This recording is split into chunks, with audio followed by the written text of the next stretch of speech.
It started with a quiet revelation, barely noticed amidst the endless flow of celebrity headlines and royal news cycles. But when Kensington Palace confirmed it, the world paused.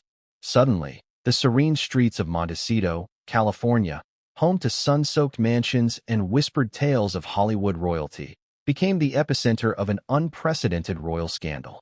At the center of it all, Harry, the Duke of Sussex, and Meghan Markle, his American wife who once vowed to leave behind the privileges and entanglements of royalty.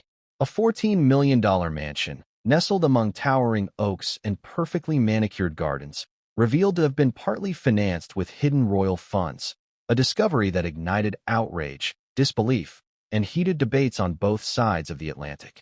For many, it was more than a story about money. It was a narrative about trust, deception, loyalty, and the blurred line between private desires and public responsibility. Imagine, for a moment, the scene. You are a taxpayer, diligently contributing to public funds, supporting institutions and systems with the expectation of accountability. You read reports of luxury estates, million-dollar renovations, and lavish lifestyles, believing they are funded by personal means or private wealth. Then, like a punch to the gut, you discover that a portion of that wealth came directly from sources meant for official duties, meant to serve the public, meant for causes that impact real lives. Suddenly, the idyllic Montecito mansion transforms from a beautiful home into a symbol of secrecy and misappropriation, and the couple residing there becomes the subject of intense scrutiny, accusation, and moral debate.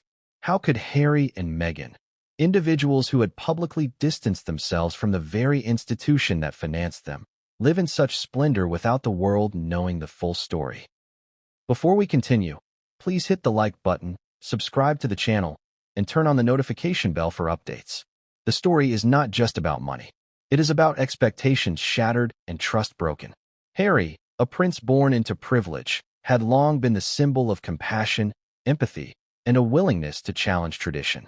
Meghan, a former actress who captured global attention with her charm and intelligence, was seen by millions as a modernizing force within the royal family, someone capable of bridging worlds. Together, they represented hope, rebellion, and the promise of a life redefined on their own terms. Yet the revelation about their Montecito mansion paints a far more complicated picture. It raises questions about financial transparency, about the true cost of independence, and about the ethical responsibilities that come with both royal heritage and public admiration. The shockwave of the palace's confirmation was instantaneous. Media outlets scrambled to dissect every detail: the purchase price, the sources of funding, the legal agreements, and the timeline of acquisition.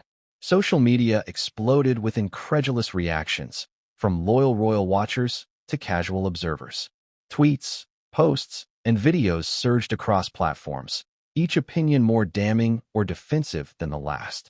Was this an innocent oversight, a misunderstood financial arrangement, or a deliberate act of deception? Was Meghan, often criticized for her outspoken nature and media strategy, complicit in this arrangement? Or was she merely following a path laid before her by circumstances beyond her control? And what of Harry, torn between loyalty to his family and the desire to protect his wife, navigating a labyrinth of public expectation and private decision-making? Yet even as outrage simmered, there were subtler, deeper questions at play. How does one reconcile the notion of independence with the reliance on royal funds? If the Sussexes truly sought to break away, to carve out a life untethered from monarchy, why was the line between private financing and royal support blurred so dramatically? Was this simply a lapse in judgment, or does it hint at a more complex, calculated strategy to maintain comfort while projecting the image of self-sufficiency? And perhaps most importantly, what does this reveal about the pressures, entanglements, and contradictions inherent in being a royal, especially one seeking freedom from centuries-old institutions while remaining tethered by expectation, tradition, and scrutiny? The mansion itself offers a visual metaphor for these questions. Sitting amidst the rolling hills and the sun-drenched coastlines of Southern California, it is the epitome of exclusivity. Every room tells a story of luxury: vast living spaces, ornate finishes, state-of-the-art amenities, and gardens that seem more curated than natural. To the casual observer, It is simply a beautiful home, a private retreat from the relentless gaze of the public eye. But through the lens of recent revelations, it transforms into a stage where complex narratives play out. The narrative of wealth derived from public duty, the narrative of personal ambition versus collective expectation, the narrative of power, privilege, and perception. This is not the first time Harry and Meghan have been at the center of global attention. From their whirlwind romance to the royal wedding watched by millions, from the controversial interviews to high-profile philanthropic endeavors, they have consistently occupied a space of fascination and speculation. But the Montecito mansion scandal represents a unique convergence of personal choice, financial oversight, and public accountability. It is no longer merely about celebrity intrigue. It has evolved into a debate about ethics, governance, and the often invisible strings that tie individuals, even those seeking independence, back to legacy institutions. The revelation touches on emotions as much as facts: betrayal, shock, admiration, and even empathy, as audiences struggle to understand the motivations and consequences intertwined in this complex story.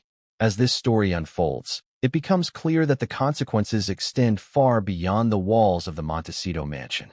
For Harry, it threatens his reputation as a modernizing royal figure, one committed to transparency and reform. For Meghan, it challenges the public perception of her as a self-made individual seeking liberation from monarchy's constraints. For the royal family, it raises questions about oversight, accountability, and the costs of generosity and privacy. And for the public, it triggers a visceral response. A sense of being misled, of having expectations violated, of confronting the uncomfortable reality that even those who claim independence may remain entwined with privilege and obligation in ways that are not immediately visible. The intrigue deepens when considering the broader cultural and political context.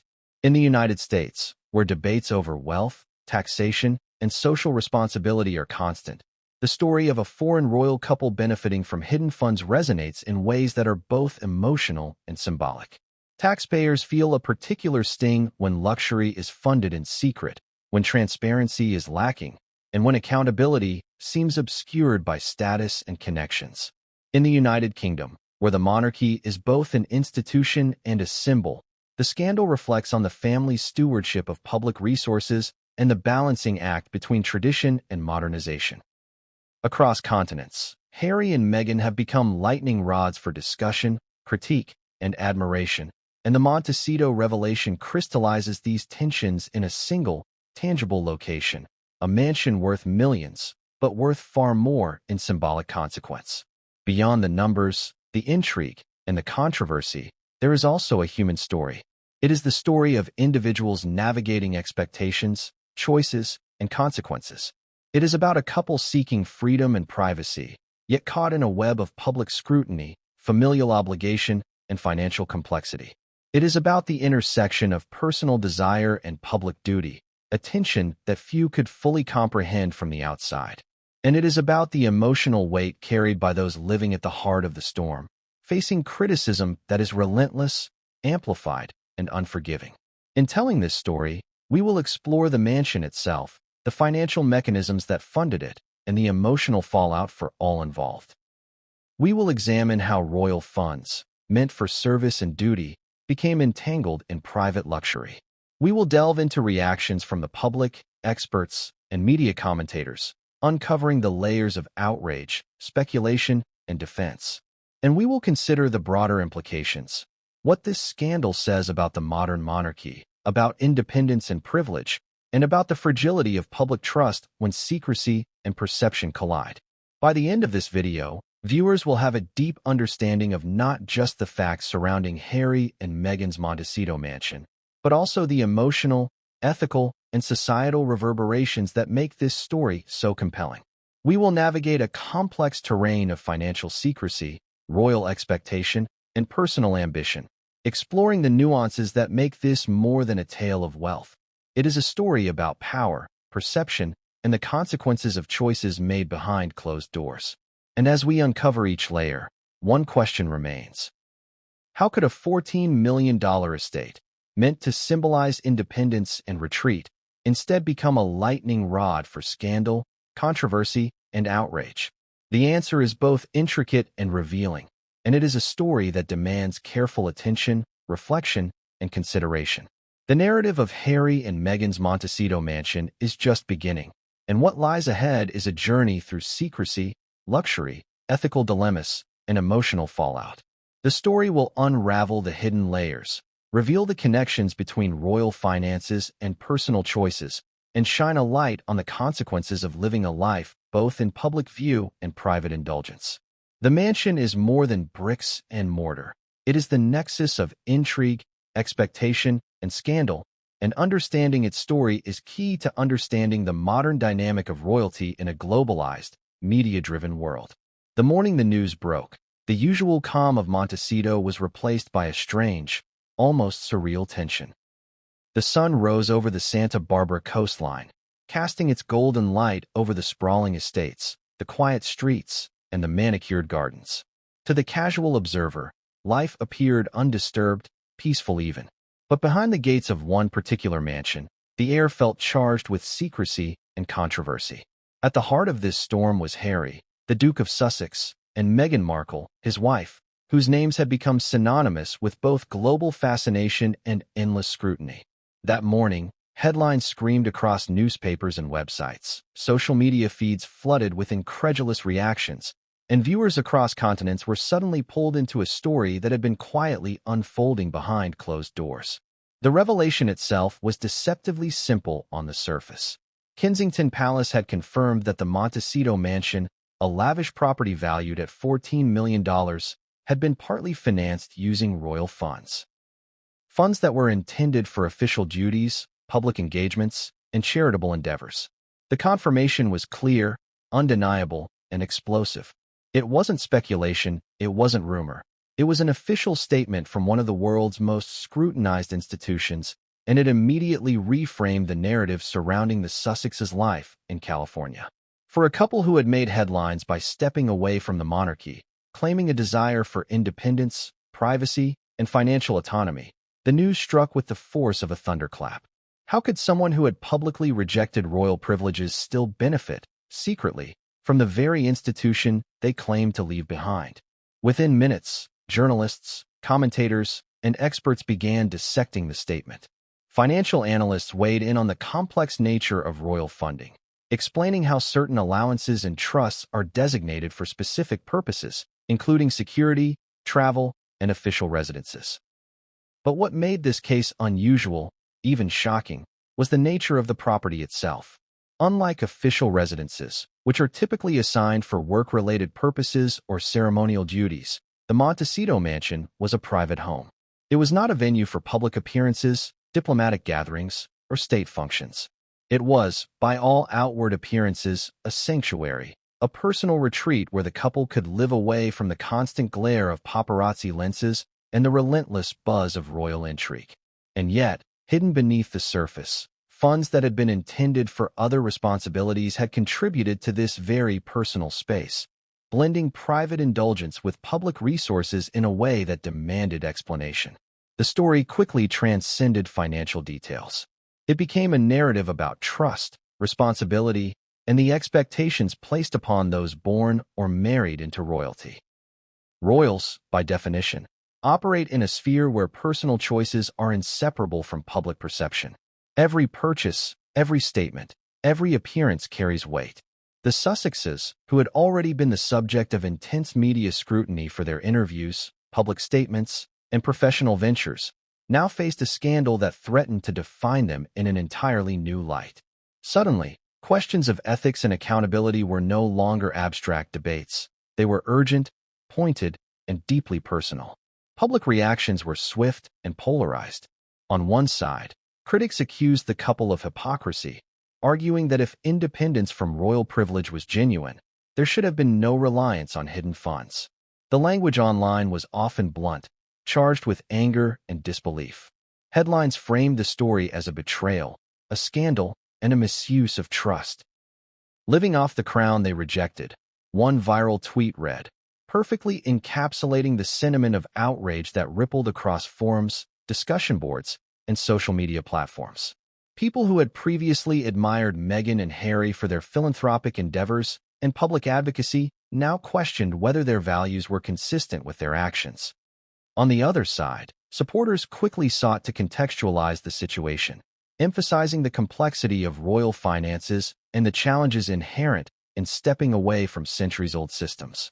They argued that public funds might have been used as part of transitional arrangements, security considerations, or obligations that were difficult to parse from the outside. For many, the revelation was less a scandal and more a reflection of the complicated, often opaque mechanisms that govern royal wealth. They warned against rushing to judgment, emphasizing that appearances alone rarely tell the full story. But even sympathetic voices struggled to quiet the gnawing sense of contradiction.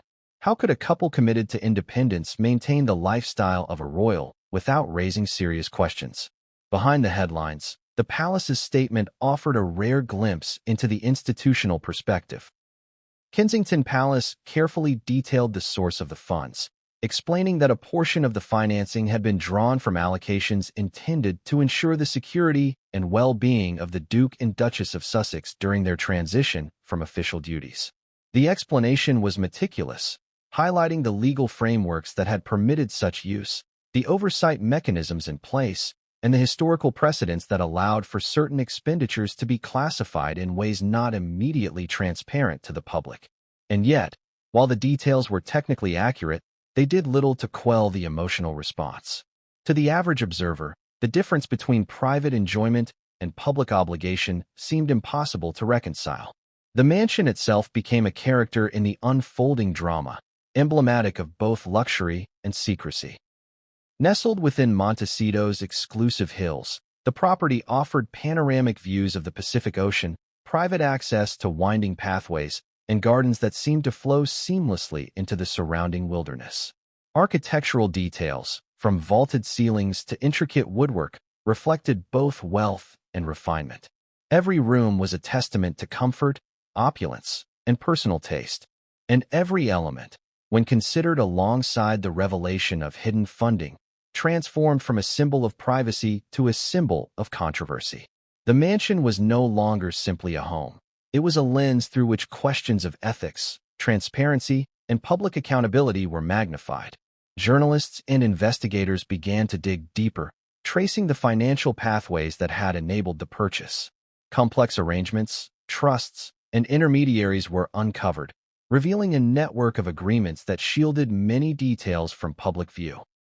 Experts explained how such structures are often legally sound, yet morally ambiguous, particularly when transparency is lacking. The narrative, once straightforward, became a layered puzzle. The interplay of law, custom, personal choice, and public perception created a story that was as intricate as it was explosive. And yet, amidst the technicalities and analyses, the human element remained undeniable. How did Harry and Meghan react to the confirmation of the palace statement? Reports suggested tension and anxiety, a combination of frustration at public misinterpretation and concern over reputational impact. The couple, already under relentless scrutiny, faced the daunting task of navigating a storm not entirely of their making yet inescapably affecting them. Emotions ran high, relationships were tested, and the interplay of private vulnerability and public expectation became increasingly visible. As this chapter of the story unfolds, it becomes apparent that the Montecito mansion is far more than a physical structure. It is a symbol of the delicate balance between independence and legacy, between personal desire and public duty. It embodies the contradictions that define modern royalty: the pursuit of privacy while under constant observation, the desire for normalcy while living in extraordinary circumstances, and the tension between self-determination and inherited responsibility. The revelation about its financing may have begun as a story about money, but it has evolved into a profound exploration of ethics, perception, and the human costs of public life. By the time the global audience fully absorbed the palace's confirmation, the conversation had expanded beyond Montecito. Talk shows, news outlets, and social media platforms dissected every facet. The ethics of using royal funds, the responsibilities of those who step away from privilege, and the broader implications for the monarchy itself. Analysts debated, commentators opined, and viewers speculated. At its core, the story struck a nerve because it reflected a universal tension, the desire for freedom and personal happiness against the responsibilities and expectations imposed by society, by family, and by history. In the quiet moments, when cameras were off and social media feeds paused, the Sussexes faced the human reality of this exposure. The mansion, once a haven of retreat and comfort, became a focal point of controversy, a physical manifestation of judgment and debate. For Harry, a lifetime shaped by both public expectation and private struggle, the revelation brought with it reminders of the burdens of legacy and the challenges of forging a path distinct from familial and institutional history. For Meghan, the stakes were equally high, as the public's perception of authenticity, independence, and self-reliance became intertwined with the narrative of the mansion. The palace's confirmation also had ripple effects on the broader royal family. Behind the scenes, advisors and officials evaluated the potential consequences, weighing public reaction, media framing, and the long-term implications for institutional credibility. Each statement, each clarification, became a calculated act, balancing the need for transparency against the risk of further inflaming controversy. In the complex ecosystem of royalty, where appearances, reputation, and protocol are paramount, even a single revelation can trigger cascading consequences. In the days that followed, it became clear that the Montecito mansion story was not a fleeting headline, but a defining moment in the narrative of Harry and Meghan. It challenged assumptions, ignited debates, and forced both supporters and critics to confront uncomfortable truths about privilege, responsibility, and public perception. The mansion, once a symbol of retreat and independence, had become a mirror reflecting the complex interplay of personal ambition, public scrutiny, and inherited obligation. The Montecito mansion did not appear overnight on the radar of global intrigue. Its story began years before the official confirmation by Kensington Palace, in a world largely invisible to the public but meticulously navigated by advisors, accountants, and legal teams. For Harry and Meghan, the decision to purchase the California estate was more than a lifestyle choice. It was a calculated step into a new life, a symbol of freedom from the relentless structure of royal protocol. Yet, as the palace's confirmation revealed, even this step into autonomy was intertwined with the very institution they sought to distance themselves from. To understand the full gravity of the revelation, it is essential to trace the origins of the funding. Royal finances, while seemingly straightforward, operate within a labyrinthine framework of allowances, private estates, public grants, and discretionary funds. The sovereign grant, a publicly funded allowance meant to support official royal duties, is derived from profits of the Crown Estate, a collection of properties and land held in trust for the reigning monarch. Portions of this grant are carefully allocated to cover security, travel, administrative costs, and maintenance of residences used for public or ceremonial purposes. The expectation is that every expenditure serves the monarchy's public-facing duties. When Harry and Meghan announced their step back from official duties, questions immediately arose regarding how their lifestyle would be funded. Security costs, previously covered under public grants due to their official status, became a contentious issue. Advisors and financial officers faced the delicate task of creating arrangements that balanced privacy, safety, and independence without breaching legal or ethical boundaries. Within this context, the Montecito mansion emerged as a focal point, a personal retreat that would require security, maintenance, and logistical support, costs that, it seems, were partially shouldered by funds drawn from arrangements tied to the monarchy. The mansion itself is an architectural marvel, reflecting a blend of contemporary luxury and classical elegance. Sprawling across several acres of the Montecito Hills, it offers panoramic ocean views, expansive gardens, and privacy measures that include both natural barriers and state-of-the-art security systems.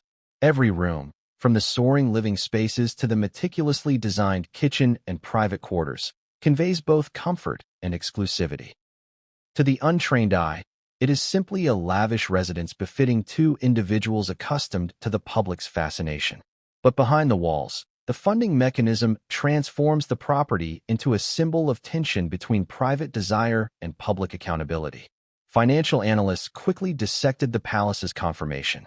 They highlighted that portions of the funding were likely channeled through complex arrangements, such as trust funds and transitional allowances, designed to cover security and lifestyle needs during the period when Harry and Meghan were redefining their roles.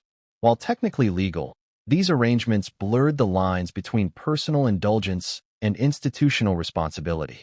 To the public, it appeared as if funds earmarked for official duties had been diverted into the personal lives of two individuals already seeking independence, a narrative almost too sensational to ignore. The timing of the revelation further intensified public scrutiny. The Sussexes had spent years promoting their vision of autonomy, advocating for mental health, philanthropy, and personal freedom from the constraints of traditional monarchy. Interviews, documentaries, and public appearances painted a picture of self-made independence, a deliberate distancing from the crown's privileges. To discover that hidden royal money had contributed to their private residence undermined this carefully cultivated image, raising uncomfortable questions about transparency, entitlement, and moral responsibility. Critics seized upon the incongruence, framing it as a betrayal not only of the monarchy's traditions, but also of public trust.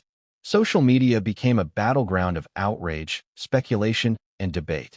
Was this a strategic maneuver by the palace to maintain influence, or an oversight in complex financial planning? Had the couple knowingly accepted funds that contradicted their stated values, or were they victims of a system so intricate that even the most well-intentioned individuals could misstep?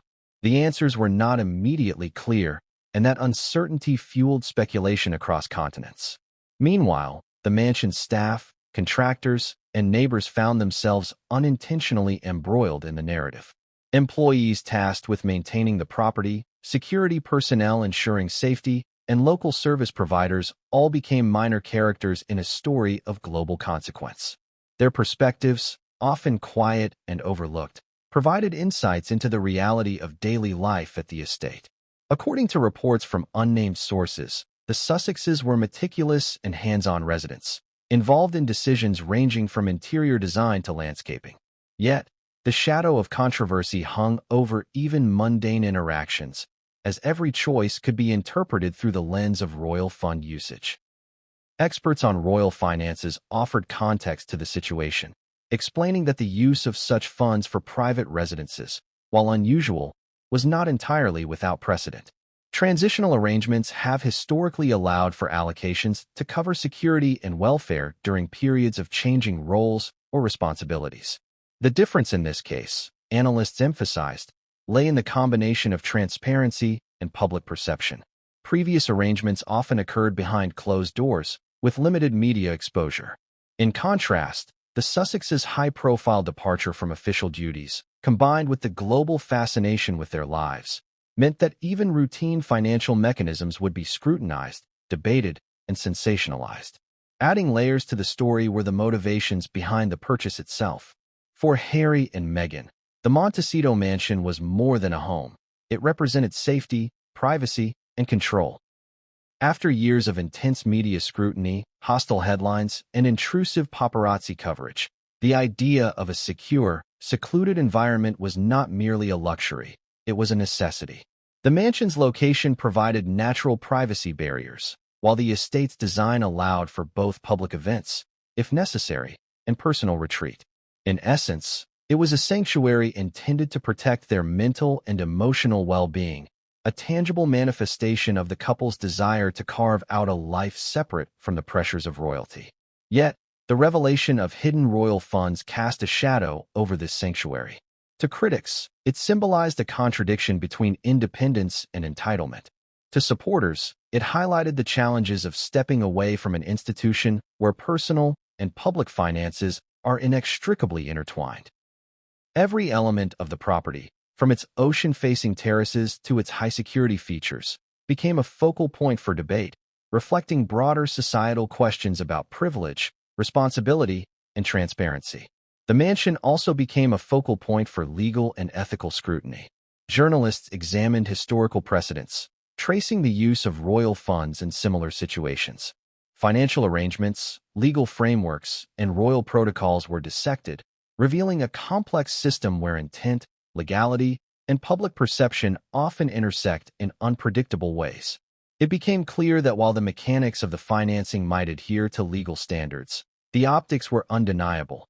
To many, the Sussexes appeared to benefit personally from money that was ultimately tied to public or institutional resources. As the story unfolded, the Sussexes faced an uphill battle in managing both public perception and personal consequences. Every interview, every public statement, and every appearance was analyzed for signs of acknowledgement, defensiveness, or evasion. Advisors reportedly worked tirelessly to craft messaging that would clarify the technical legality of the funding while emphasizing the couple's independence and commitment to philanthropy. Yet, controlling the narrative in the age of social media proved an extraordinary challenge, as opinions, misinformation, and speculation spread at lightning speed. This chapter illustrates that the Montecito mansion is not just a residence. It is a symbol, a prism through which complex questions about money, ethics, and human desire are refracted. It embodies the tension between privacy and accountability, between independence and inherited privilege, and between personal necessity and public scrutiny. As the world watches, the mansion stands as both a literal and figurative stage for the unfolding drama, where every decision, every revelation, and every interpretation carries profound consequences. The stage is set for the next chapter of this story, where we explore the reactions of the public, the media frenzy that followed, and the intricate web of personal, institutional, and societal pressures that now converge on the Sussexes. The Montecito mansion, once a private haven, has become a lightning rod for controversy, and the consequences of its funding are only beginning to be understood. When Kensington Palace issued its confirmation, the news reverberated across the globe like a seismic shock. Headlines screamed in tabloids and digital platforms alike. Harry and Meghan used royal funds for California mansion. Sussexes living on crown money despite independence claims. Montecito mansion paid with hidden royal cash. The narrative had all the elements of a perfect storm: celebrity intrigue, political overtones, questions of ethics, and the familiar backdrop of the British royal family's mystique. Social media became the epicenter of debate almost instantly. Platforms such as Twitter, Instagram, and TikTok were flooded with reactions ranging from fury to disbelief to sarcastic commentary. Hashtags began trending within hours, including hashtag Royal Fund Scandal, hashtag Sussex Money, and hashtag Montecito Mystery. Users across continents debated the moral implications, dissecting the palace statement word by word, scrutinizing the language used, and extrapolating potential hidden motives. Memes proliferated, juxtaposing images of lavish mansions with statements about independence and self-sufficiency, reflecting a global public grappling with cognitive dissonance. How could the couple so publicly distancing themselves from royalty still benefit from its coffers? The outrage was not limited to anonymous social media users. Prominent journalists, commentators, and financial experts weighed in with opinion pieces, podcasts, and televised segments. "This is a stunning contradiction," declared one political analyst on a major news channel. "Here is a couple preaching independence, advocating for self-made legitimacy, yet their retreat in Montecito was underwritten, at least in part, by money originally intended for royal duties." The optics are catastrophic. Newspapers ran editorials emphasizing accountability and transparency, urging the Sussexes to clarify the details and, in some cases, to return funds or reimburse the crown. Even within political circles, the confirmation triggered sharp criticism. Members of Parliament in the United Kingdom and political commentators in the United States highlighted the story as a case study in privilege versus responsibility. Some critics framed the news as emblematic of the broader disconnect between elite wealth and public expectation. Citizens are increasingly concerned about transparency in institutions, one British MP remarked during a parliamentary debate. When high-profile figures appear to exploit mechanisms meant for public service, it erodes trust and fosters resentment. The Sussexes' Montecito mansion is a symbol of this disconnect. Media outlets did not merely report the news. They cultivated narratives that emphasized the emotional impact on the public. Interviews with ordinary citizens provided raw and relatable reactions. One California resident, speaking anonymously, confessed, "I don't care how famous they are. I pay taxes. I contribute to public funds. If any of that money went into someone else's private mansion, it feels like a betrayal. In London, similar sentiments echoed among taxpayers, reinforcing a narrative of outrage that transcended national boundaries. Public outrage was amplified by comparisons with other royal financial arrangements. Historically, royal family members who step back from official duties often face reductions in allowances or relinquish access to certain funds. The Sussexes, however, had negotiated arrangements that provided for ongoing security, relocation, and transitional costs. Critics questioned whether these arrangements were appropriate, highlighting a perceived inconsistency between words and actions. How could individuals advocate independence while benefiting from funds meant to support public duties? This question dominated discussions in both traditional media and online forums. The emotional impact of the revelation also cannot be overstated. For many members of the public, the Sussexes had become symbols of a broader cultural conversation about privilege, meritocracy, and entitlement. The confirmation of hidden royal funding was interpreted as a violation of trust. Loyal fans felt conflicted, torn between support for the couple's personal journey and disillusionment over financial matters. Some expressed disappointment, questioning whether the couple's independence narrative was authentic or performative. Others defended Harry and Meghan, arguing that the financial mechanisms were technical, legal, and unavoidable given their unique circumstances. Celebrity commentators and influencers also added to the storm. Interviews and podcasts dissected the mansion purchase, speculated on the couple's motivations, and debated the ethical boundaries of royal funding. One well-known commentator posed a rhetorical question. If they can afford a $14 million mansion only partly through their own means, what does that say about the sincerity of their independence? Are they truly free, or is this just another chapter in a story funded by centuries-old privilege? The question resonated with audiences worldwide, amplifying engagement and drawing millions of clicks and comments. Political cartoonists and satirists seized the moment as well, turning the scandal into visual commentary that circulated widely online. Illustrations depicted the Sussexes lounging in luxury while taxpayers struggled with mundane expenses, using exaggeration and irony to drive home the narrative of perceived excess. Memes ranged from humorous to biting, creating a continuous cycle of commentary, reaction, and counterreaction. These cultural artifacts, while humorous on the surface, carried deeper messages about societal expectations, economic disparities, and ethical considerations. The palace itself faced unprecedented pressure to manage both the facts and the optics. Press officers, communications teams, and royal advisors worked overtime to address inquiries, craft statements, and navigate an environment where every word was scrutinized. Statements were released emphasizing the legality of the arrangements, the transitional nature of the funding, and the Sussexes' ongoing independence from official duties. Yet, controlling the narrative in the age of social media proved a Herculean task. Even carefully worded clarifications could be twisted, misinterpreted, or used as fodder for further outrage. Public opinion polls conducted in the wake of the announcement reflected significant disapproval. Surveys in the UK suggested that a majority of respondents felt the funding arrangement was inappropriate, while in the United States, a substantial portion of respondents expressed surprise and disbelief. Social commentators noted that the Sussexes' global celebrity status amplified scrutiny, as individuals outside the traditional monarchy's purview became invested in the narrative. The mansion, once a private sanctuary, had become a symbol of public debate, personal ethics, and societal expectations. In addition to emotional and political reactions, the confirmation prompted serious discussions about ethics, governance, and institutional accountability.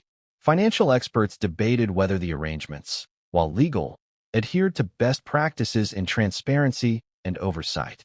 Academics analyzing the intersection of celebrity, royalty, and public funding highlighted the case as a contemporary example of tensions between private privilege and societal expectations.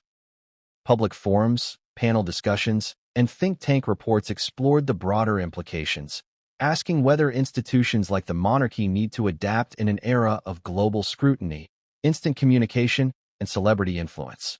The storm did not remain confined to commentary and analysis. Activists and watchdog organizations began filing inquiries, seeking details about fund allocations and questioning whether oversight mechanisms were sufficient. Requests for transparency, audits, and accountability grew louder, illustrating a growing public insistence on clarity. The mansion became more than a private residence. It became a touchstone for a debate about fairness, ethics, and the responsibilities of individuals who inhabit both celebrity and institutional privilege.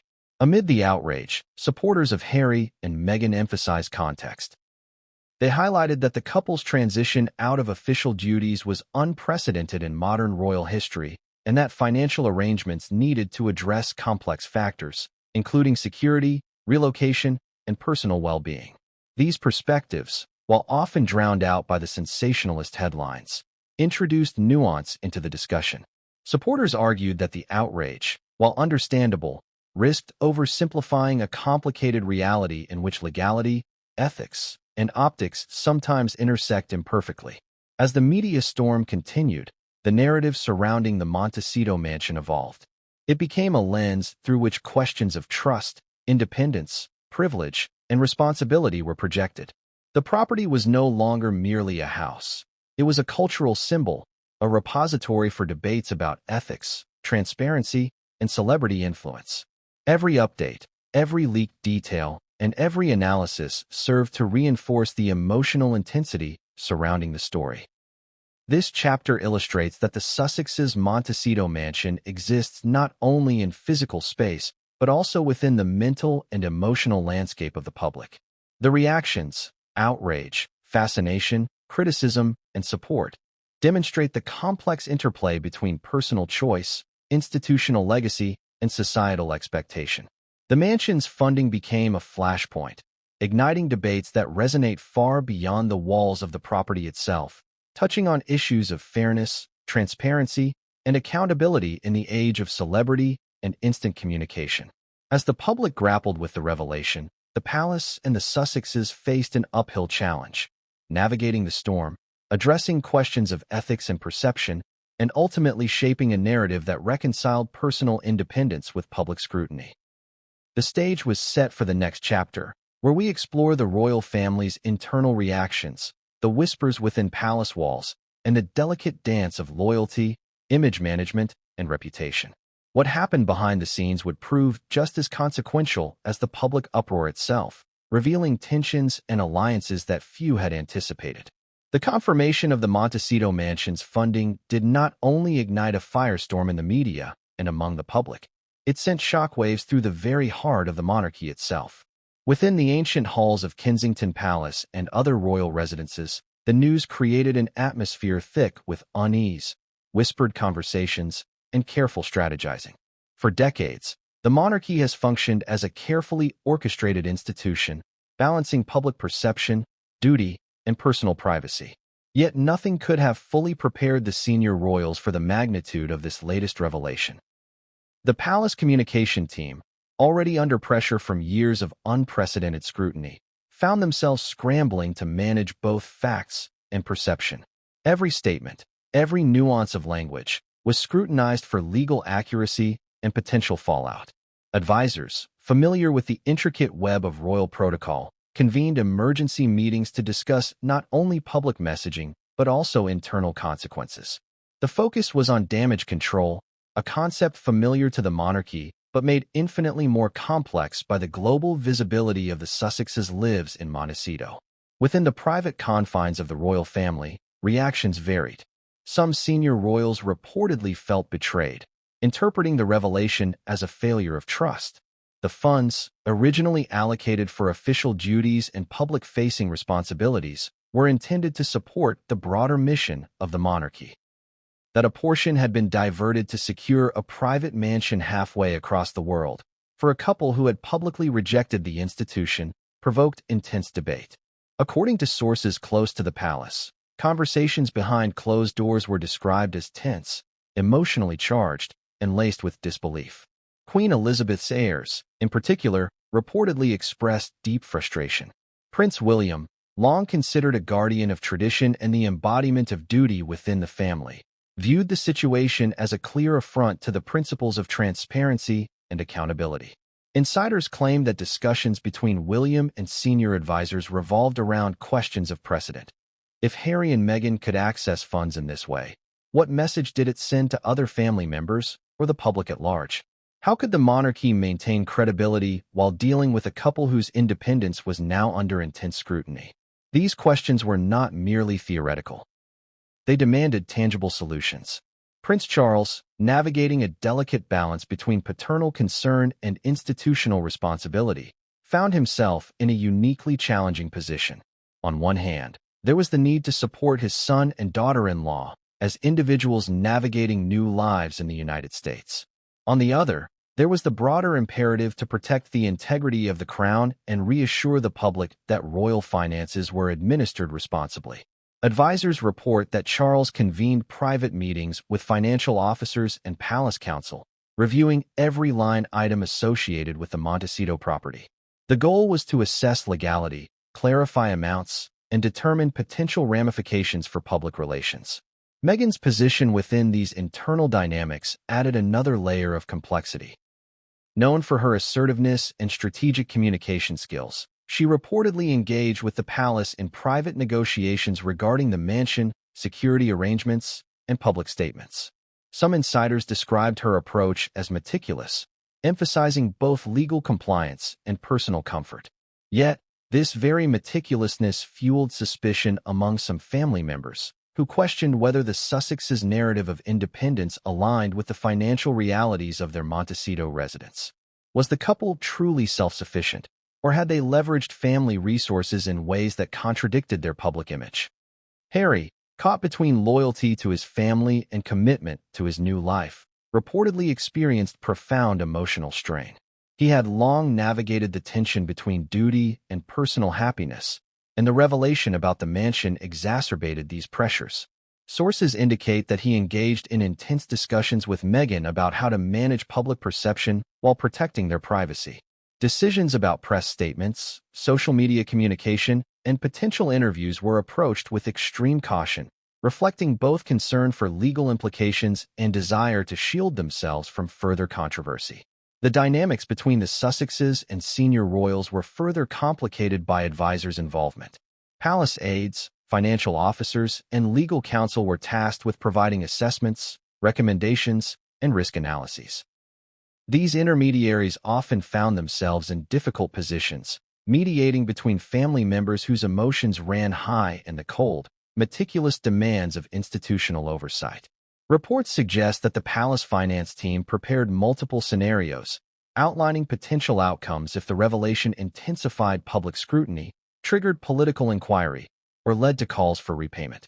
Every contingency plan carried significant emotional weight for those involved. Adding to the tension were whispered rumors of resentment among other royal family members. Some reportedly viewed the Sussexes' actions as both strategic and opportunistic, pointing to the contrast between their public stance on independence and the reality of partially funded security and real estate. These conversations, often private and unofficial, contributed to an atmosphere of quiet suspicion. Even in moments of civility, underlying tension remained palpable, a reminder of how personal decisions intersected with centuries-old institutional expectations. The palace also had to consider the impact on the monarchy's public image. Every action or inaction by the senior royals could influence perception across the globe. With digital media ensuring instant dissemination of news, delays or missteps could exacerbate scrutiny. Reports indicate that advisors closely monitored social media sentiment, gauged reactions to official statements, and provided daily briefings to senior family members. This continuous feedback loop reflected the unique challenge of managing both internal emotions and external narratives in real time. Despite the tension, there were moments of quiet negotiation and compromise. Meetings between Harry, Meghan, and senior family members often involved careful discussion of language, phrasing, and tone. Officials were keenly aware that any public statement could be dissected for implications of guilt, defiance, or entitlement. The delicate dance required empathy, strategy, and relentless attention to detail, qualities both Harry and Meghan demonstrated, though not always in alignment with the priorities of senior royals. At the same time, security considerations weighed heavily on everyone involved. The Montecito mansion, with its high-profile occupants, required extensive protective measures. Funding allocations for security, previously underwritten by royal sources, became a focal point for debate. Were these allocations justifiable? Could they be perceived as excessive? How would the public interpret them in light of the mansion's funding revelation? These questions, practical in nature yet politically sensitive, added yet another layer to an already complex situation. The internal conversations were not only about finances and optics, but also about relationships. Family dynamics were tested as trust, loyalty, and expectation collided with media narratives. Some advisors feared that misunderstandings could escalate into long-term rifts, potentially altering the monarchy's cohesion and stability. The Montecito mansion became more than a residence. It was a symbol of negotiation, compromise, and the intricate interplay between private life and public duty. Within the palace, the revelation also prompted reflection on precedent. Senior royals pondered how future arrangements for stepping-back royals might be structured to prevent similar controversies. Discussions included stricter oversight, clearer reporting protocols, and enhanced communication strategies. The Montecito mansion scenario served as a case study for managing transitions in an era of global media attention, ensuring that financial decisions did not inadvertently ignite public outrage or familial tension.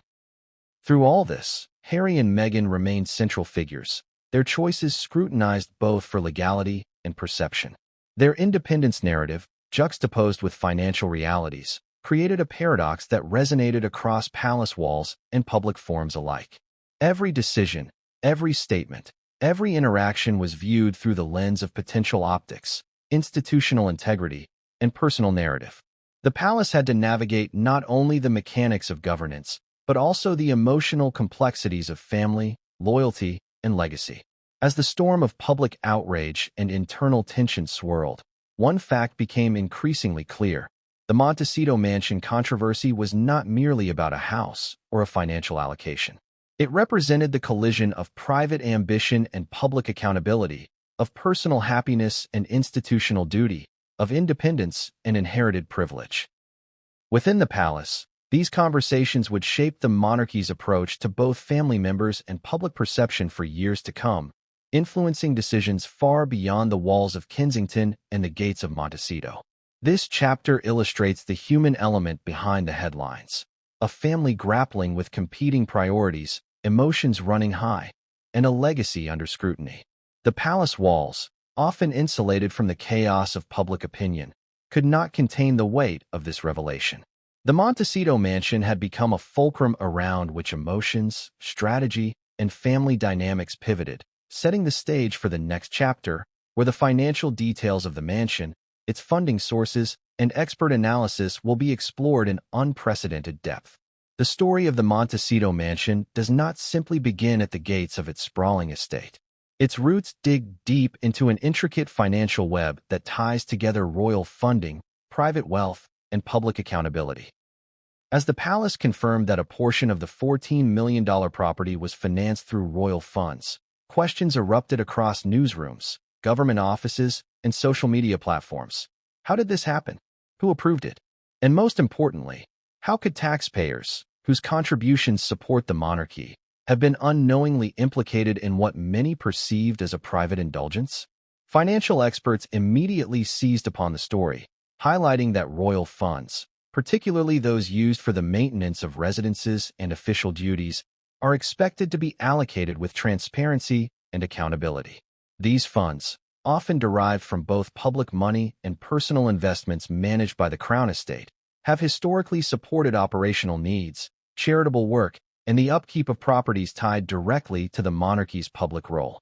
When it came to the Montecito mansion, the lines between public and private usage appeared to blur, igniting scrutiny and outrage. Inside the palace, advisors pored over detailed ledgers, bank transfers, and legal documents, tracing the origins of the payments that contributed to the mansion's purchase. According to insiders, the funds were not disbursed in a single transaction, but through a series of complex allocations that included both official allowances and previously earmarked contingency budgets. This layering created a convoluted trail that initially shielded the full extent of financial involvement from public view.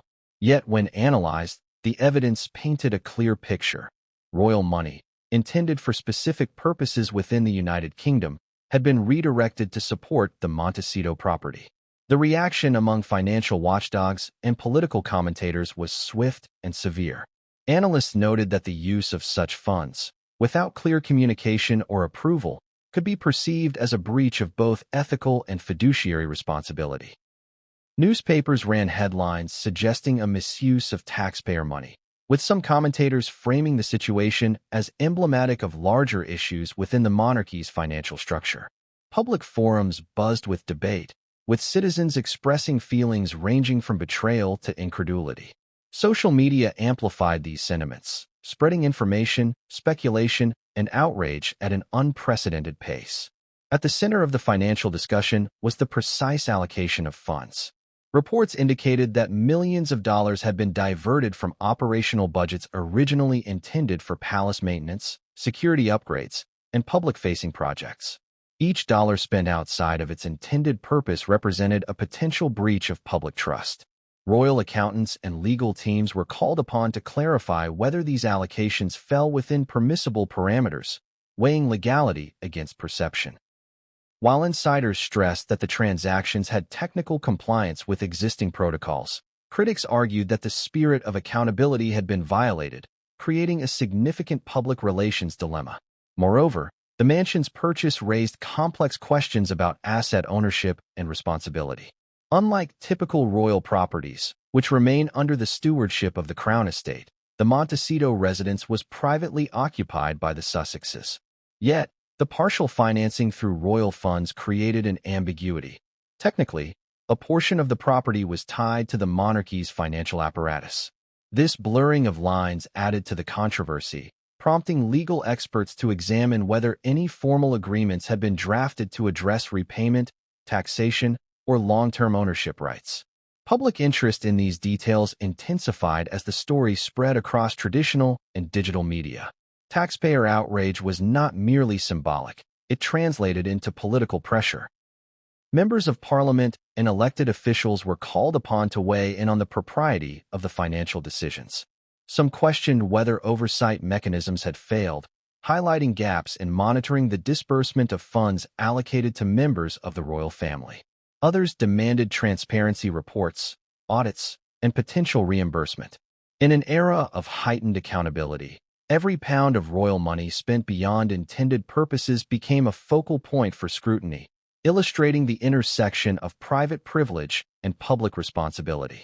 Adding another layer of complexity, the mansion's associated expenses extended far beyond the purchase price.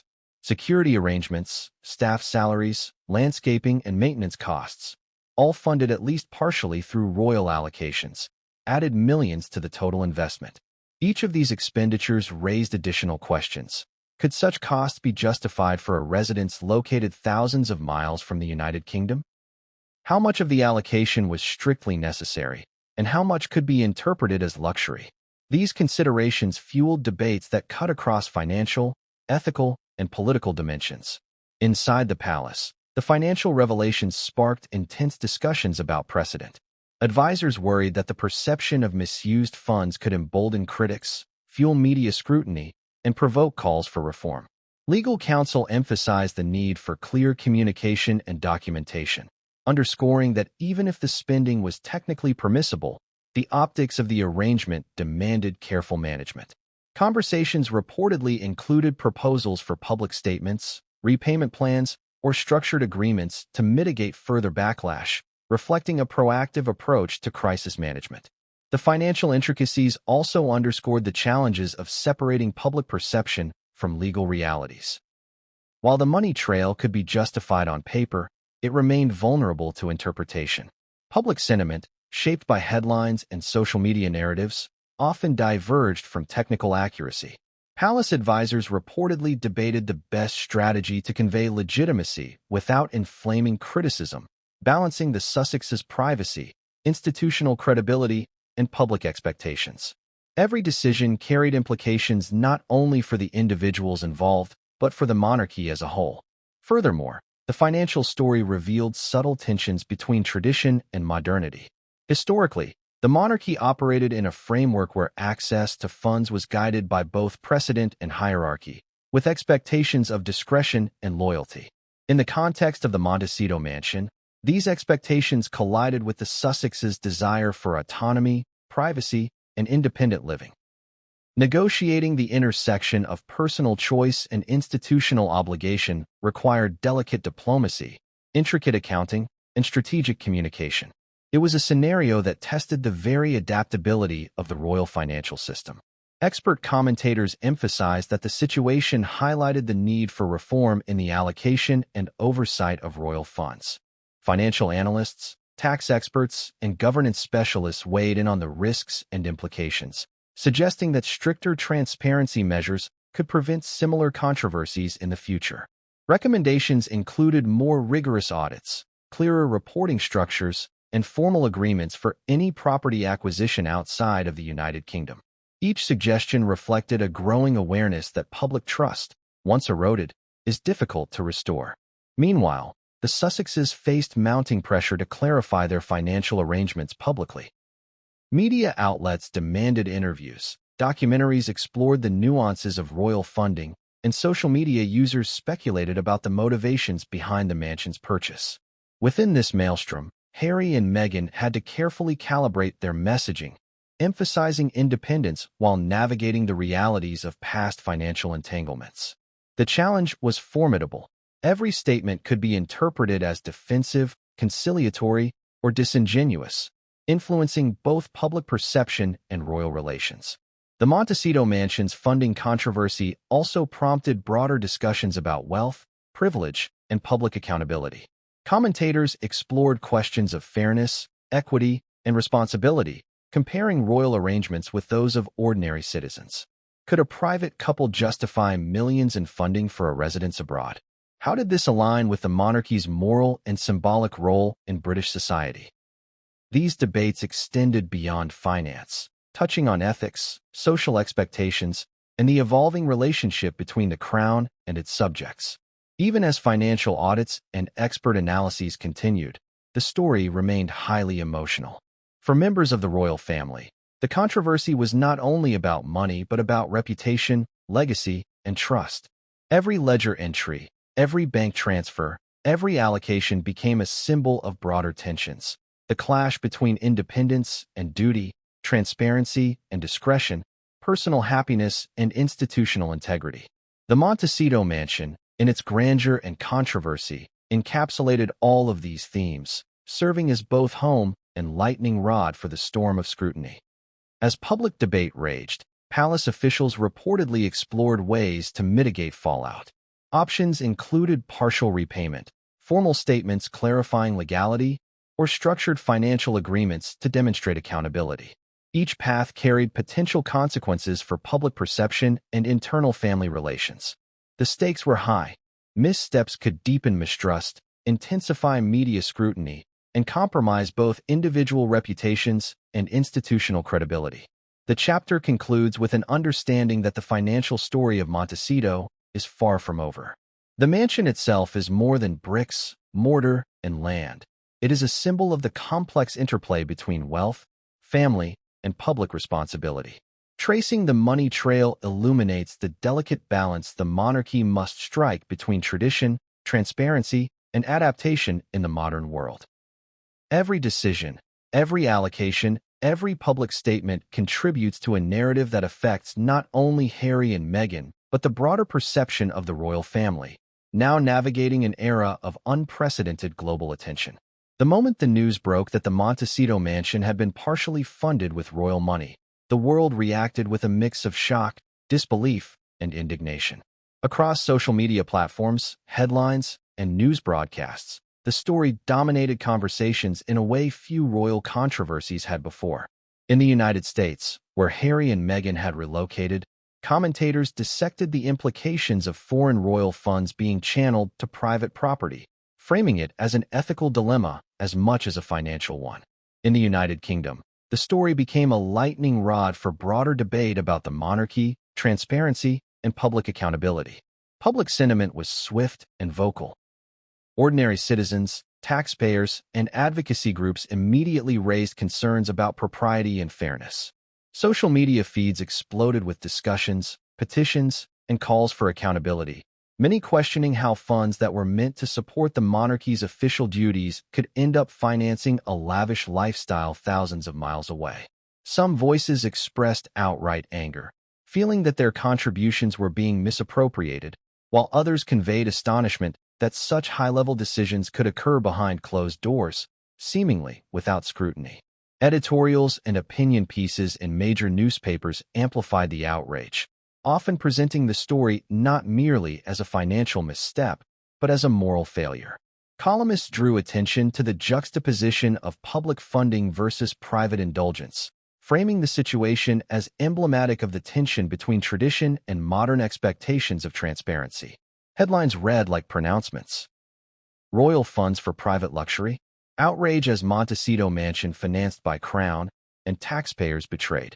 Sussex's $14 million home and the hidden money trail. Each story added fuel to a growing firestorm, attracting readers and viewers eager for details, speculation, and analysis. Political figures quickly weighed in, sensing the potential for public concern to spill over into policy debates. Members of Parliament, finance committees, and watchdog agencies issued statements calling for full disclosure of the financial arrangements. Some questioned whether current oversight mechanisms were sufficient, highlighting that a residence abroad, partially funded by royal allocations, blurred the lines between personal and institutional responsibilities.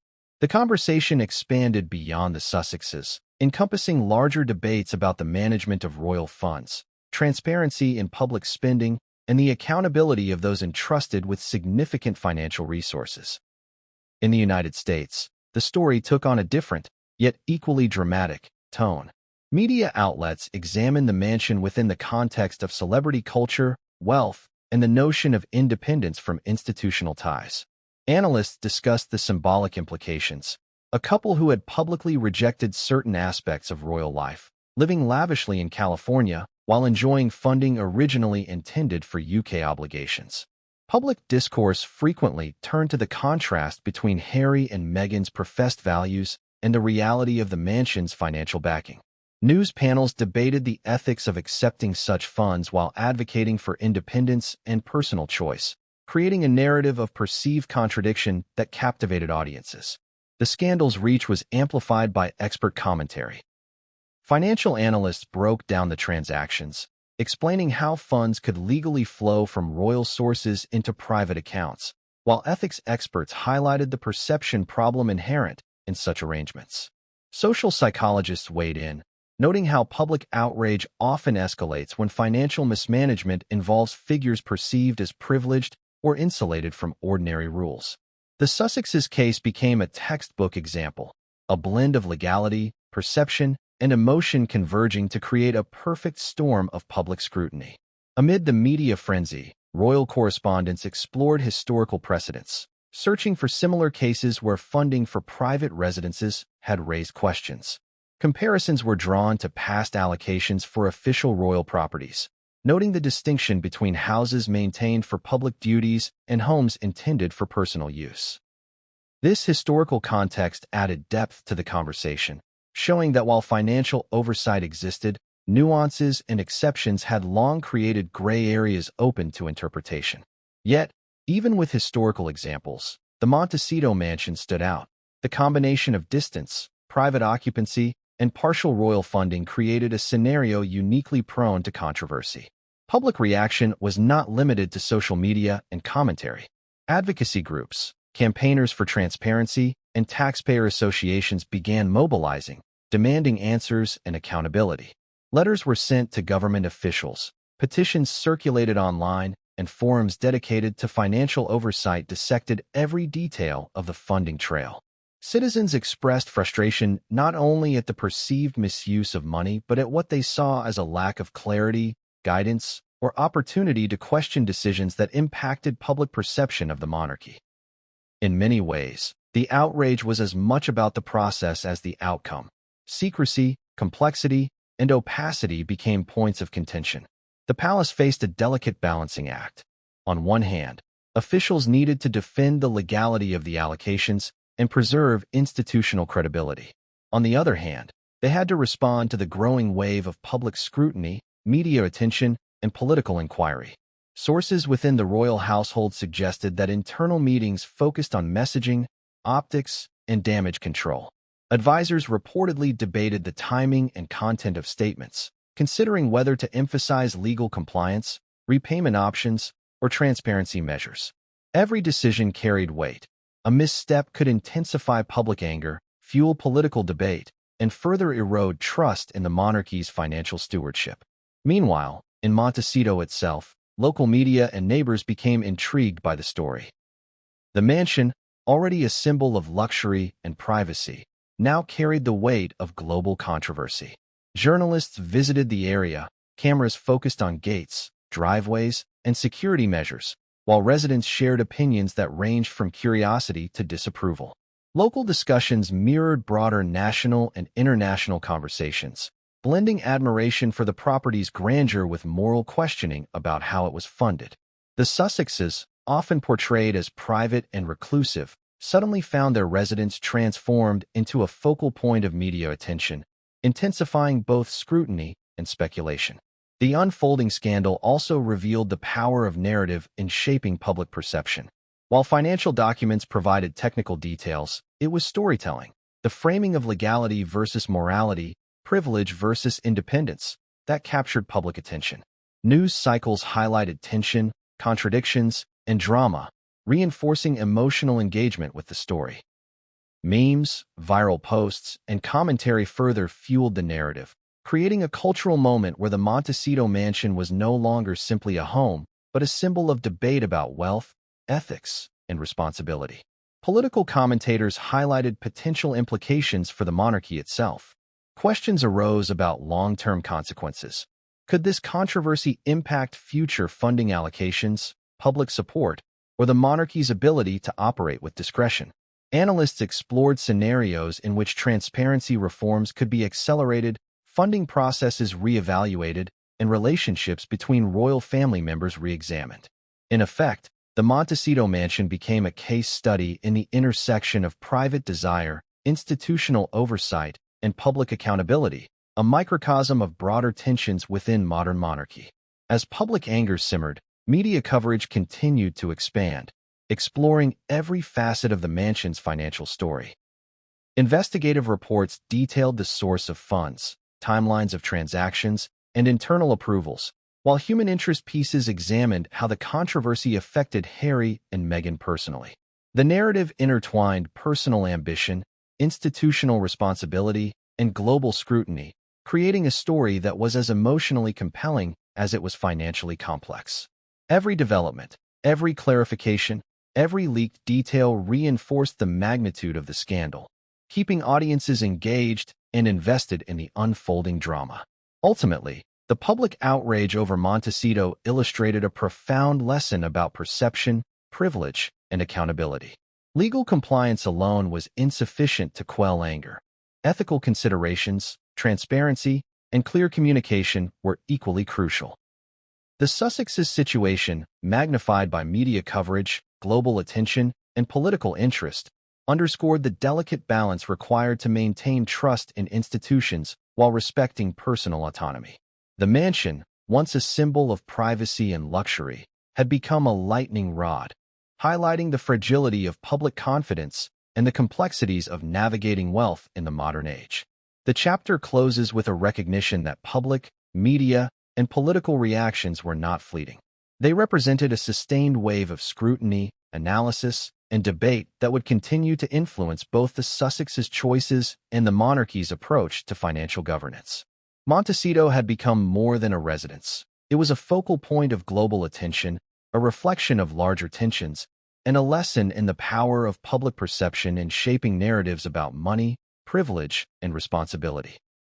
The revelation of the Montecito mansion's partial funding ignited a storm not only among the public and media, but deep within the walls of Kensington Palace and Buckingham Palace.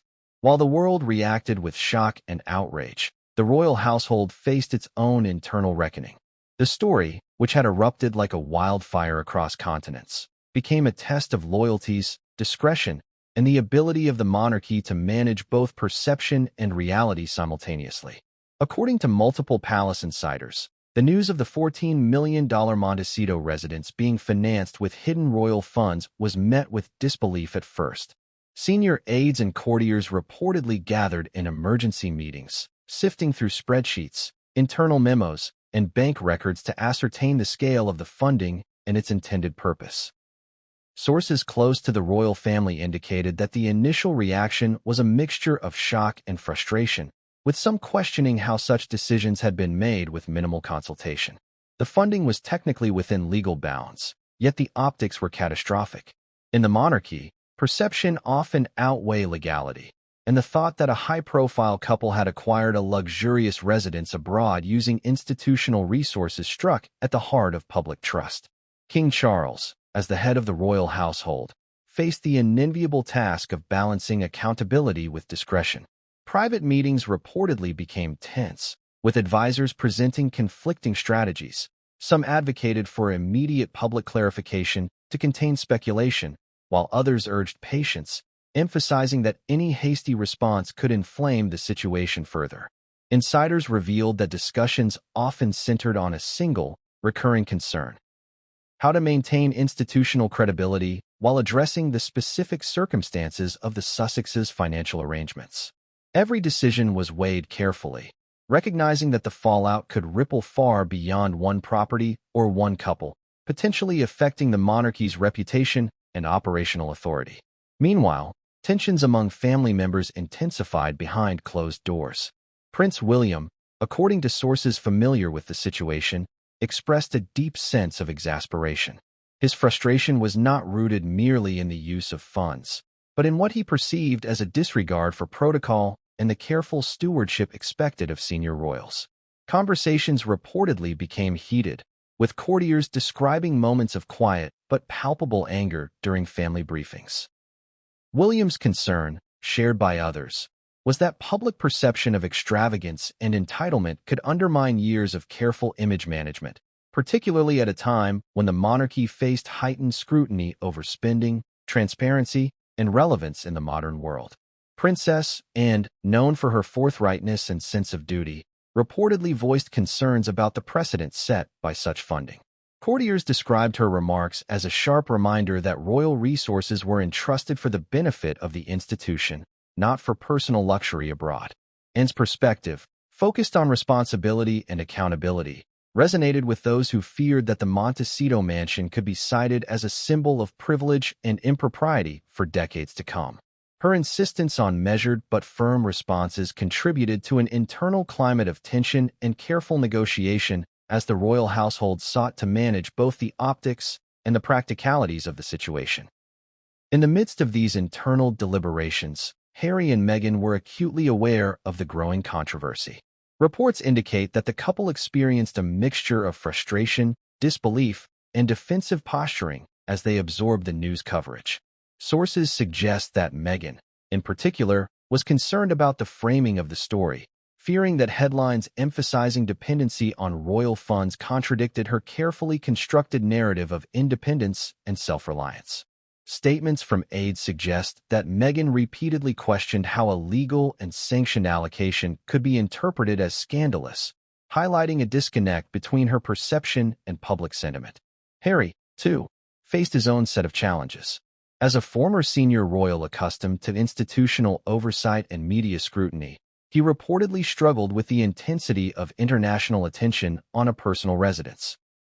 Insider accounts describe him oscillating between defensiveness and introspection, recognizing that, regardless of legality, the optics were damaging. He faced difficult questions: how to justify financial decisions made years prior, how to manage media narratives in real time, and how to respond to public outrage without inflaming existing tensions within the family. Each decision was complicated by the broader context of ongoing disputes with the monarchy, leaving him navigating a complex web of loyalty, independence, and public accountability. The palace reportedly deployed a coordinated communication strategy to manage both internal and external reactions. Spokespeople and advisors reviewed every statement carefully, weighing the timing, tone, and potential implications. Internally, courtiers emphasized discretion, requesting that family members avoid public commentary until a unified message could be delivered. Externally, messaging sought to clarify that the funding was legitimate, while acknowledging the understandable public interest. Sources describe intense rounds of edits, approvals, and rehearsals for public statements, highlighting the meticulous care taken to prevent miscommunication from exacerbating the situation. Meanwhile, analysts noted the symbolic significance of Montecito in this unfolding drama. The mansion was not merely a residence, but a representation of the Sussex's vision of independence, privacy, and luxury. The revelation of hidden royal funding reframed the property, transforming it from a personal retreat into a focal point of public debate. For critics, it became a symbol of perceived hypocrisy, a couple advocating autonomy while enjoying institutional support. For supporters, it represented a complicated narrative of family loyalty, historical arrangements, and misinterpreted intentions. The juxtaposition intensified both the media coverage and the internal deliberations within the royal household, underscoring the multidimensional impact of financial transparency in high-profile contexts. Further complicating matters were discussions about precedent. The royal household reportedly examined past allocations, contracts, and arrangements for overseas residences, considering whether similar funding had been applied in other cases. Advisors debated how exceptions were handled historically, the degree to which discretion was exercised, and the implications for current and future generations. These internal investigations were not simply bureaucratic exercises. They were high-stakes evaluations of institutional credibility, legacy, and the potential for public backlash. Each piece of historical context was carefully analyzed, ensuring that any communication would withstand scrutiny and align with broader institutional principles. The chapter also reveals the emotional strain experienced by those closest to the Sussexes.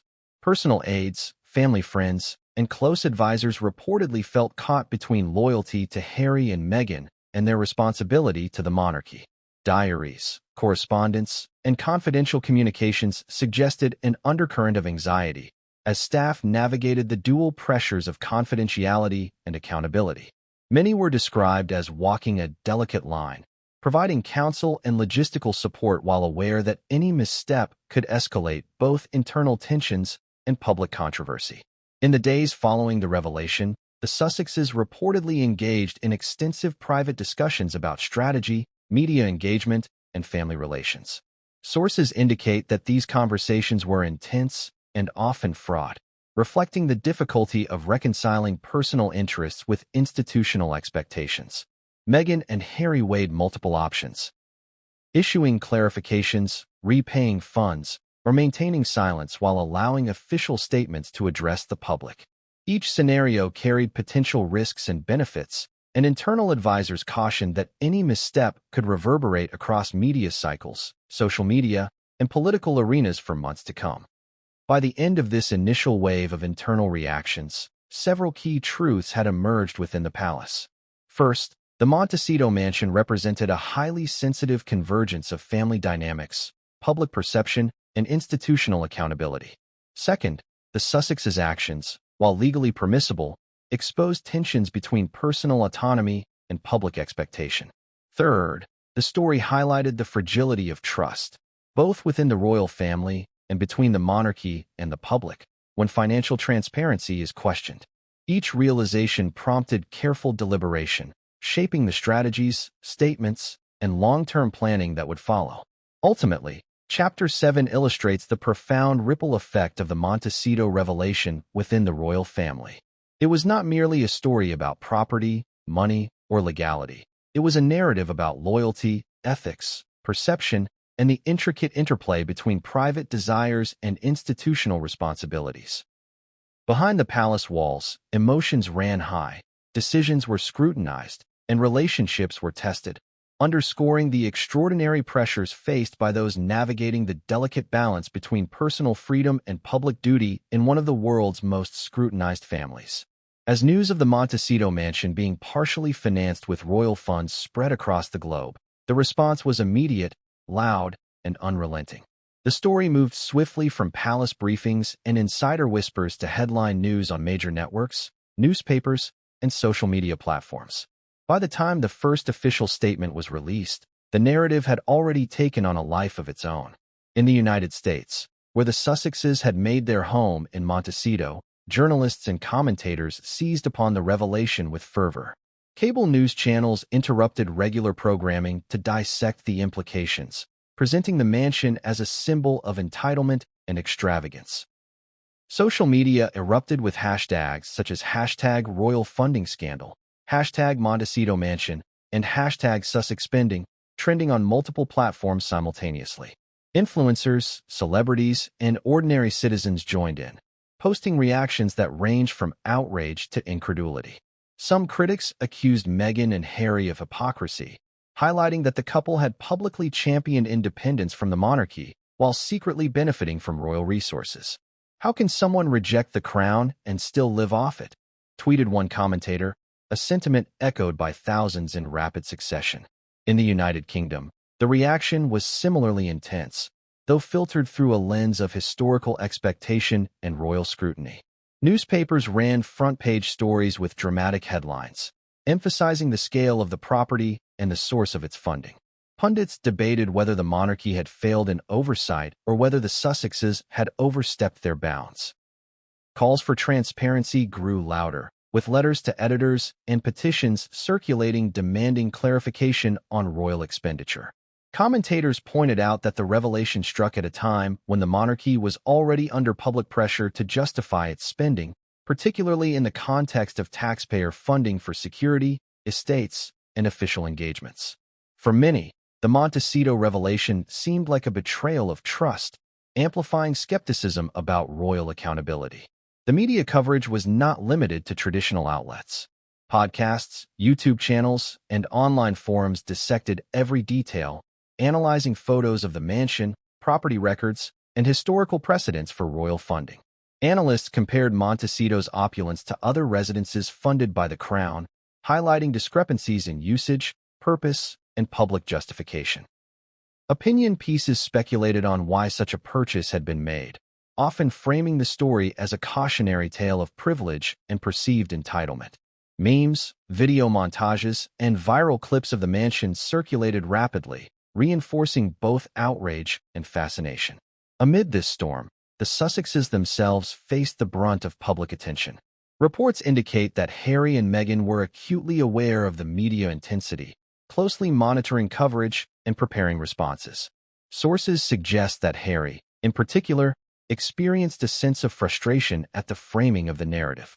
While acknowledging the media's focus on legality, he reportedly felt that the context of the funding, historical arrangements, security needs, and previous approvals was being ignored in favor of sensationalism. Meghan, according to insiders, expressed similar concerns, emphasizing that the couple's independence and financial responsibility were being undermined by the way the story was presented. The situation was further complicated by opinion divisions among the public. Some supporters defended the Sussexes, arguing that royal funds had been allocated in accordance with precedent and that the couple's privacy and security needs justified a residence of significant value. The palace didn't just hand them a check for luxury, one supporter argued. It was part of a structured, legal arrangement, designed to protect their safety and ensure they could function as members of the royal family, even while abroad. Social media threads in support of the Sussexes highlighted charitable work, advocacy campaigns, and public appearances as evidence that the couple was contributing meaningfully, countering the narrative of entitlement. Yet these voices were often drowned out by outrage. Critics pointed to broader societal issues, such as housing crises, economic disparity, and public spending priorities. Comparisons were drawn between the $14 million Montecito mansion and local housing costs in California and the UK, emphasizing stark contrasts. Public figures, including politicians and community leaders, issued statements urging transparency and accountability, framing the story as emblematic of a disconnect between privilege and ordinary citizen concerns. Newspapers reported on opinion polls indicating a sharp decline in support for the monarchy among certain demographics, driven largely by perceptions of financial mismanagement or misappropriation. Television programs and online news shows dissected the mansion itself. Visual tours, aerial footage, and interior photographs were analyzed in meticulous detail, highlighting features such as sprawling gardens, multiple wings, luxury amenities, and high-security installations. Experts were interviewed to discuss the financial and logistical implications of maintaining such a property, emphasizing costs beyond the purchase price, including staffing, security, and upkeep. Each segment reinforced the perception of extravagance, framing the Sussexes as beneficiaries of a system designed for privilege rather than merit. The story also prompted international commentary. Media outlets in Europe, Australia, and Asia covered the revelation extensively, often framing it in the context of royal traditions, wealth disparity, and celebrity culture. Analysts compared the Montecito mansion to previous royal expenditures, questioning why such funds were allocated overseas rather than to official duties or domestic needs. The narrative became not just about Harry and Meghan, but about the institution of monarchy itself, raising questions about relevance, responsibility, and transparency in a modern era. Social media played a particularly pivotal role in amplifying outrage. Viral threads showcased side-by-side comparisons of the mansion with local properties, memes mocked the perceived extravagance, and influencers created content highlighting the alleged disconnect between the Sussexes' lifestyle and their public statements. Platforms such as Instagram, TikTok, and Twitter became arenas of debate, where supporters and critics clashed in real time. The conversation was highly polarized, with some defending the couple on grounds of legality and security, while others condemned them for perceived hypocrisy and entitlement. Amid the chaos, journalists working on investigative pieces unearthed additional details about the mansion's funding structure. Leaks suggested that portions of the $14 million had originally been earmarked for family-related expenses, including charitable activities and security allocations, adding layers of complexity to the narrative. Reporters speculated that the lack of clarity in documentation contributed to misinterpretation, with public perception swinging toward outrage despite the legality of the arrangement. Insider commentary noted that the Sussexes were frustrated by the framing, arguing that the story ignored context, historical precedents, and the complexity of royal financial allocations. Public outrage was compounded by questions of fairness and accountability. Editorials highlighted that while Harry and Meghan had enjoyed institutional support for their Montecito residence, ordinary citizens faced skyrocketing housing costs and economic uncertainty. Headlines emphasized this contrast, often framing the mansion as a symbol of inequality. While families struggle to make ends meet, a former prince and duchess live in a $14 million palace financed by funds meant for institutional purposes, one article stated. The narrative, amplified by both traditional and social media, reinforced a sense of betrayal and frustration among the public. At the same time, the media highlighted Harry and Meghan's attempts to maintain privacy. Security measures, private entrances, and controlled access to the property were reported extensively, with commentators questioning whether such precautions were warranted or excessive. Analysts debated whether the combination of luxury and high security contributed to the perception of extravagance, reinforcing criticism even among those who might otherwise support the couple. The mansion, once a personal retreat, became a symbol of both privilege and public scrutiny, amplifying tensions across multiple fronts. Throughout this period, the palace remained a cautious observer, coordinating official statements and monitoring the media environment. Spokespeople emphasized legality and transparency, seeking to clarify that funds were allocated appropriately, while also acknowledging public interest.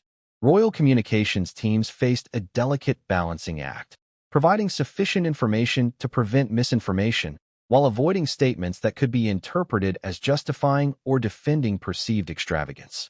Sources indicate that the palace employed rapid response teams to track media coverage, social sentiment, and the potential impact on public opinion, recognizing the unprecedented scale of attention surrounding the Montecito residence. By the end of this initial media storm, the narrative had crystallized into a tale of privilege, scrutiny, and polarized opinion. The Montecito mansion became more than a property. It symbolized larger debates about wealth, independence, royal responsibility, and transparency. Harry and Meghan were cast simultaneously as both victims of intense media scrutiny and subjects of public outrage, illustrating the complex interplay between personal choices, public perception, and institutional accountability. Chapter 8 demonstrates the power of media amplification and the ways in which public perception can shape the trajectory of a story. Every article, broadcast segment, and social media post contributed to a mosaic of outrage, fascination, and debate, underscoring the intricate relationship between transparency, privilege, and public trust. As the controversy unfolded, it became increasingly clear that the Montecito mansion was not merely a residence, but a lightning rod for scrutiny, challenging both the Sussexes and the monarchy to navigate the consequences of public attention in a modern, interconnected world. The revelation that the Montecito mansion had been partially financed with royal funds sent shockwaves through the corridors of Kensington Palace, igniting a flurry of internal discussions, urgent meetings, and strategic planning. For decades, the royal household had operated under strict protocols regarding the management of finances, security, and public appearances, and any breach of perception or protocol could trigger intense scrutiny.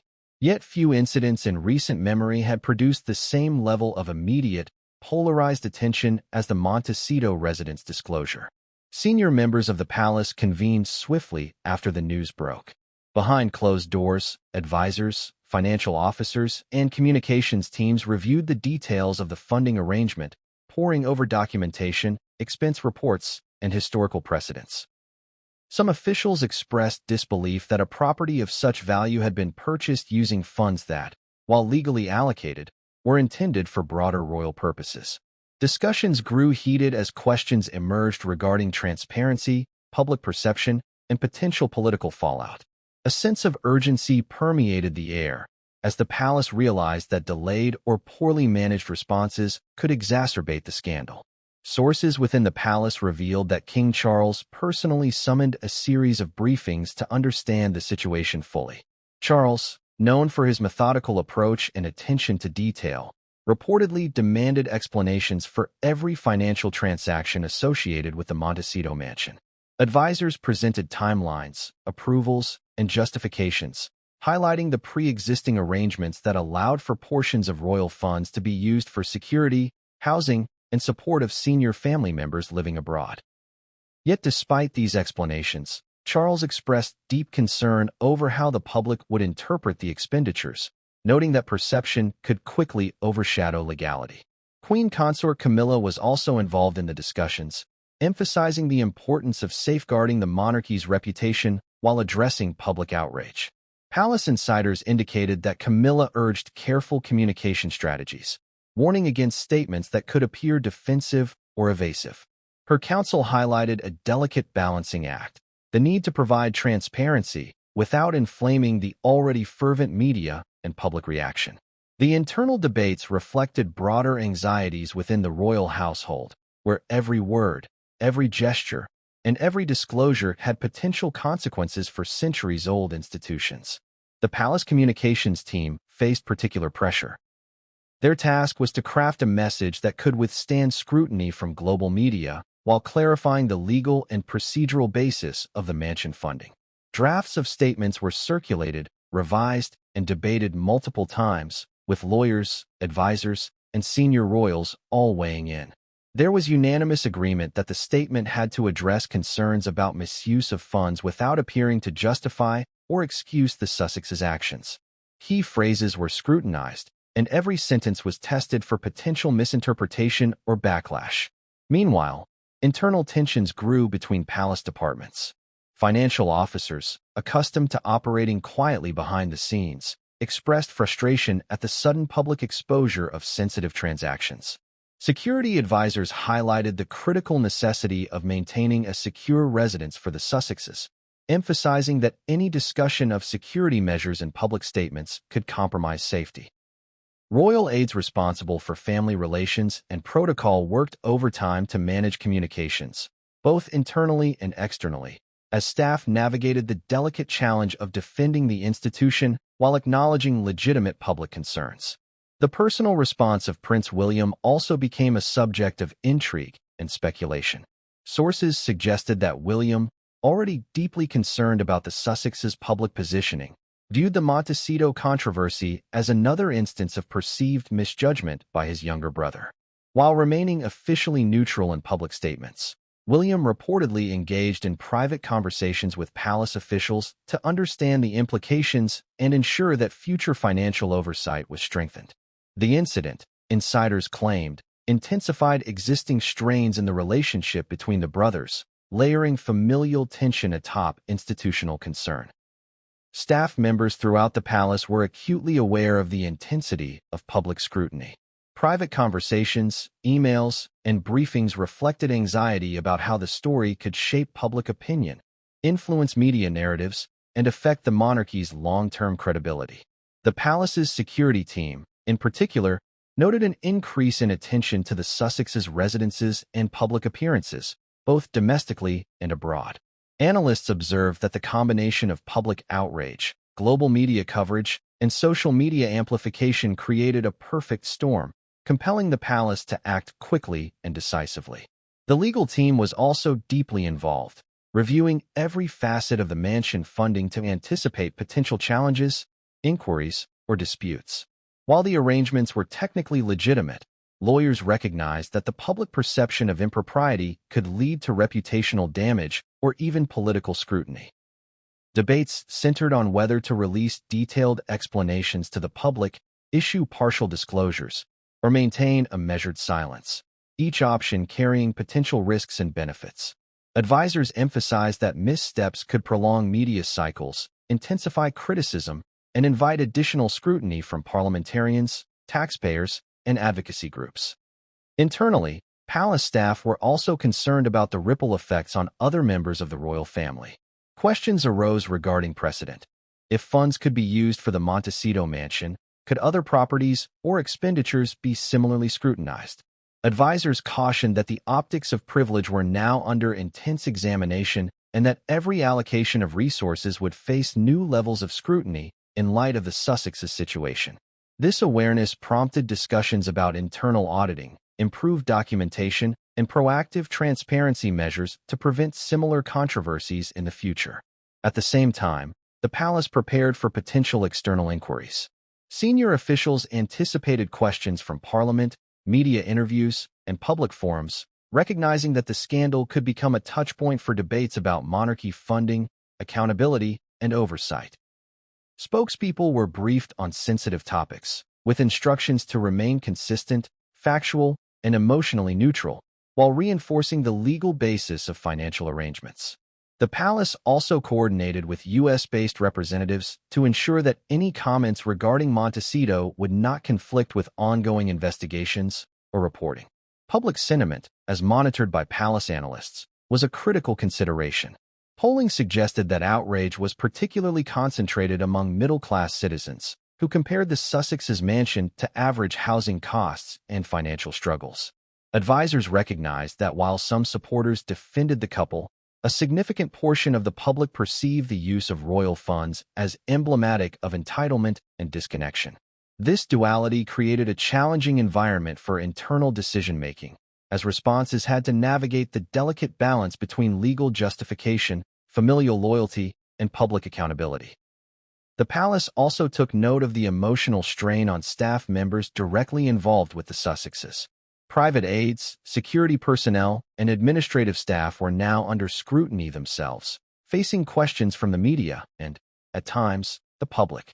Some staff members expressed frustration that internal processes and prior approvals were being questioned, while others felt anxiety over the palace's capacity to manage such high-intensity coverage. Morale discussions and support mechanisms were reportedly initiated to ensure that staff could continue functioning effectively amid the controversy. The cumulative effect of these internal reactions created a tense, high-stakes environment within Kensington Palace. Every decision, from statements to press briefings, internal memos to security protocols, was scrutinized for its potential impact on public perception. Advisors, royals, and staff understood that the Montecito mansion was more than a financial transaction. It had become a symbol, a narrative focal point, and a catalyst for debate on privilege, transparency, and accountability. This chapter illustrates the intricate web of internal responses to a public scandal. The palace's approach combined urgency, caution, and strategy, highlighting the complexity of managing both personal relationships and institutional integrity. As senior royals navigated the fallout, they balanced familial loyalty, public expectation, and long-term reputation management, all while contending with an unrelenting media environment. The Montecito mansion had become more than a home. It was now a lens through which the world examined the monarchy's decisions, values, and adaptability in a rapidly changing social and media landscape. As news of the Montecito mansion funding leaked into the public domain, the response was immediate, explosive, and widespread. Social media platforms erupted with discussions, memes, and debates, while mainstream news outlets scrambled to provide analysis, background, and context. The revelation that royal funds, allocated for security, official duties, and other institutional purposes, had been partially used to finance a $14 million mansion for Harry and Meghan in California touched a raw nerve in the global public consciousness. Many citizens expressed a profound sense of betrayal, questioning why resources intended for broader purposes had been redirected to facilitate the private lives of the Sussexes. The initial shock was compounded by the international nature of the news. While the United Kingdom remained the epicenter of outrage, American media outlets reported the story with equal intensity. Headlines from Los Angeles to New York questioned the morality, legality, and ethics of the mansion's financing, framing the controversy as a transatlantic scandal with cultural, political, and financial implications.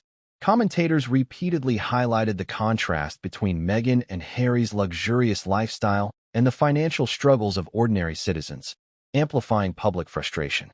Within hours, social media platforms were flooded with commentary.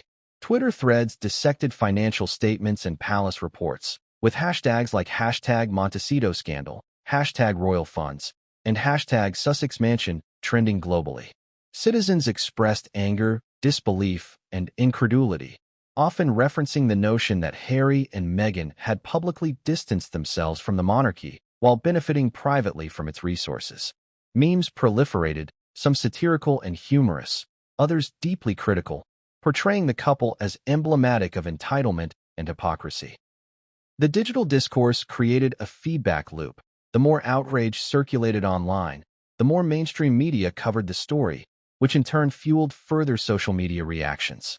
Opinion columns and editorial pieces contributed to the intensity of the coverage. Writers examined historical precedents for royal funding, comparing the Sussexes' mansion to past property allocations for other senior royals. Analysts debated whether the use of funds was legally permissible but morally questionable, emphasizing that legality did not always equate to public acceptance. Headlines framed the controversy as a lesson in accountability, privilege, and transparency, creating a narrative that resonated with readers already skeptical of monarchical spending. Financial experts and commentators weighed in on the implications of diverting royal funds. Some highlighted the complexities of royal finances, noting that allocations for senior family members often include security, housing, and lifestyle support, particularly for members living abroad. Others criticized the apparent opulence of a $14 million residence, emphasizing that while the funds may have been technically authorized, the optics were disastrous. Discussions extended beyond mere dollars, encompassing questions of fairness, ethics, and public trust, and the mansion became a symbol of perceived inequality within a system often criticized for opulent displays of wealth. The media frenzy did not shy away from the personal elements of the story. Profiles of Meghan Markle's and Prince Harry's California lifestyle circulated widely, detailing the mansion's features, luxury amenities, and proximity to other celebrity estates. Articles highlighted the contrast between the couple's lavish surroundings and the everyday experiences of taxpayers whose contributions indirectly facilitated the property's acquisition. The narrative framed Harry and Meghan as both beneficiaries and critics of the monarchy, creating an inherent tension that captivated audiences. Public forums, including television call-in shows and online discussion boards, amplified the outrage. Viewers expressed conflicting emotions. Some defended the couple, emphasizing the legal allocation of funds and security needs, while others condemned what they viewed as hypocrisy and entitlement. The discourse often pivoted to broader societal debates, raising questions about wealth distribution, transparency, and the responsibilities of public figures who benefit from institutional resources while presenting themselves as independent or philanthropic. Experts cited the Montecito case as a cautionary tale about the intersection of privilege, accountability, and perception. Internationally, the story attracted attention from political figures, advocacy groups, and media watchdogs. Members of Parliament in the UK were queried about the implications of royal funding, with some questioning whether stricter oversight was warranted. Taxpayer advocacy organizations issued statements emphasizing the importance of transparency and the public's right to understand how funds were utilized. Meanwhile, international outlets framed the story within the context of celebrity culture, wealth inequality, and the growing influence of social media in shaping public opinion. The Montecito mansion thus became a nexus point for multiple societal conversations. The public response was not limited to criticism. A vocal minority offered nuanced perspectives, pointing out that senior royals often require secure residences abroad for personal safety and public engagements. Some defended Harry and Meghan, noting the complexity of royal funding arrangements and emphasizing that the mansion served legitimate purposes, including accommodating security protocols and private family needs. However, these voices were frequently drowned out by the louder, more emotionally charged reactions highlighting perceived extravagance and mismanagement. Media outlets also scrutinized statements from Kensington Palace, analyzing word choices, timing, and phrasing. Every press release and public communication was dissected for implication, with commentators questioning whether the palace was transparent enough, over-explaining, or inadvertently fueling further controversy. Analysts highlighted that in today's media environment, perception often outweighs nuance, and the palace's carefully crafted responses were subject to rapid public interpretation and misinterpretation. Celebrity commentators weighed in as well, framing the scandal in the context of Hollywood and celebrity culture. Public figures discussed the ethical dimensions of royal wealth, transparency, and personal responsibility, often drawing parallels between the Sussex's lifestyle and high-profile instances of perceived hypocrisy in entertainment and politics. These discussions further amplified the public conversation, blurring the lines between royal protocol, social media influence, and celebrity commentary. The viral nature of the story also had tangible economic consequences. Media coverage drove increased attention to Sussex-related merchandise, interviews, and content, while simultaneously putting pressure on public figures and institutions to respond. Analysts predicted that the combination of scrutiny, public outrage, and ongoing media attention would shape future decisions regarding royal funding, property acquisition, and public disclosure. The Montecito mansion, once a private family residence, had transformed into a case study in transparency, perception, and accountability for the monarchy at large. Amid the public frenzy, discussions often circled back to questions of fairness, privilege, and societal expectation. Commentators asked whether it was reasonable for a family that had stepped back from official royal duties to continue benefiting from institutional wealth. Citizens debated whether transparency alone could mitigate outrage, or whether the perception of entitlement would persist regardless of explanations. These debates underscored the delicate balance between legality, ethics, and public sentiment, highlighting the complex interplay between private benefit and public trust in contemporary monarchies. The media frenzy also fueled a wave of investigative reporting, with journalists seeking historical context, comparing the Sussex's mansion to other royal residences, and exploring the mechanics of fund allocation.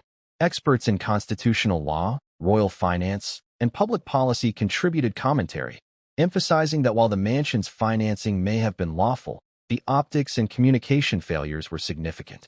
The debate extended into political forums, social media, and international coverage, demonstrating the global reach of the controversy and its impact on public perceptions of monarchy. Throughout this period, the Sussexes themselves maintained a careful public profile.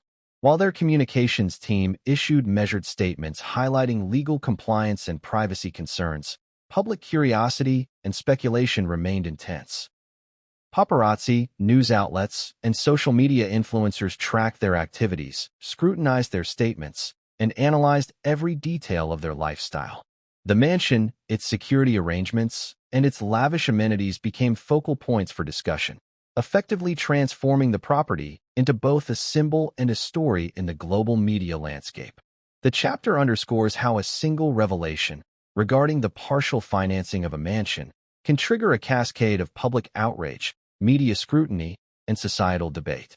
It highlights the intersection of perception, legality, and accountability in the modern age, demonstrating that even actions within the bounds of protocol can ignite controversy when viewed through the lens of public expectation. The Montecito mansion controversy illustrates the fragile relationship between royalty, media, and society, where every decision, expenditure, and statement carries profound implications. As the details of the Montecito mansion financing emerged, public attention shifted sharply to the numbers themselves. The $14 million property, already a symbol of luxury, now carried the added weight of controversy because a significant portion of its acquisition costs was drawn from royal funds, money intended for official duties, security provisions, and other institutional obligations. Citizens began to scrutinize every financial detail, questioning how such resources could be reallocated, and demanding transparency and accountability from both the palace and the Sussexes themselves. The financial breakdown revealed an intricate web of allocations, investments, and expenditures. Experts explained that royal funds are derived primarily from the sovereign grant, a percentage of profits generated by the Crown estate, which is intended to fund official duties, staff, property maintenance, and security. In this context, diverting any portion to support a private overseas residence, even partially, was seen as a misuse by many taxpayers. Critics emphasized that while the Sussexes' move to California was framed as a step toward independence, the continued reliance on institutional funds contradicted their public messaging, sparking accusations of hypocrisy and exploitation of privilege. Taxpayer outrage was swift and vocal. Social media platforms became arenas for heated debate, with ordinary citizens expressing disbelief and frustration. Many highlighted the contrast between the lavish lifestyle afforded by royal funds and the economic hardships faced by millions during the same period. Memes, hashtags, and viral posts emphasized the disconnect between the Sussexes' mansion and everyday life for those contributing indirectly to its financing. The discussion extended beyond the UK, with international audiences weighing in, interpreting the situation as emblematic of entitlement and opulence. Financial analysts dissected the palace's allocation strategy, focusing on both transparency and legality. They noted that while the sovereign grant allows for discretion in fund distribution, the optics of diverting money to a private residence abroad are deeply problematic. Some argued that the palace underestimated the public's ability to interpret and critique financial decisions, especially in an era dominated by instant news, social media amplification, and global scrutiny. The mansion became more than a property. It was a case study in public perception, governance, and fiscal responsibility. Media outlets contributed further to the growing financial narrative. Reports detailed the mansion's cost relative to average housing prices in both the United States and the United Kingdom, highlighting stark disparities. Investigative journalism provided timelines, documents, and expert commentary, allowing audiences to contextualize the $14 million figure. Pundits frequently emphasized the juxtaposition of Harry and Meghan's independence narrative against the reality of partially funded luxury, framing it as a cautionary tale about the public's sensitivity to perceived misuse of institutional resources. The financial implications extended beyond the immediate cost of the property. Security considerations for senior royals living abroad introduced additional expenditures, often covered by the same funds, creating a compounding effect that heightened public frustration.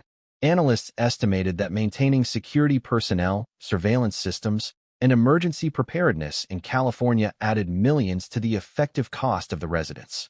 While security is a legitimate concern, critics contended that the Sussexes' lifestyle and location choices exacerbated financial strain and intensified scrutiny.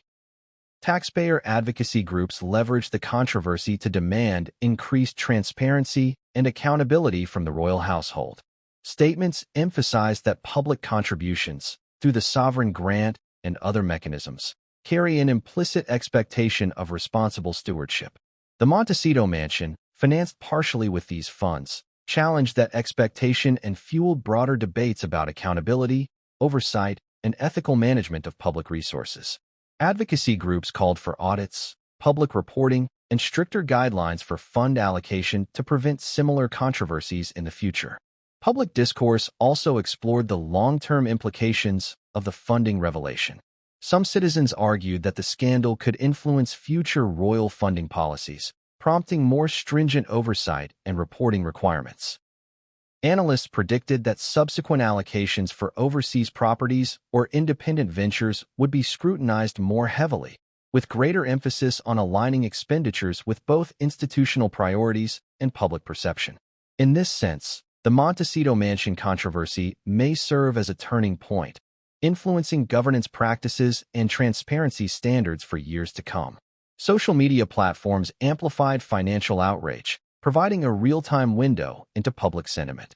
Citizens compared the mansion's cost to essential services, education funding, and healthcare expenditures, highlighting disparities and perceived injustices. Viral posts juxtaposed images of the luxurious Montecito residence against stories of everyday struggles, emphasizing the emotional resonance of the financial controversy. This digital discourse fueled a cycle of commentary, coverage, and engagement, ensuring that the issue remained prominent in public consciousness. Economic experts weighed in on potential ripple effects. Some suggested that the controversy could influence charitable contributions, philanthropy, and public support for royal initiatives. The perception that funds were diverted for private gain could undermine trust and limit engagement with institutional programs, even those unrelated to the Sussexes directly. Analysts emphasized the importance of communication, framing, and proactive transparency in mitigating long-term damage to the monarchy's credibility.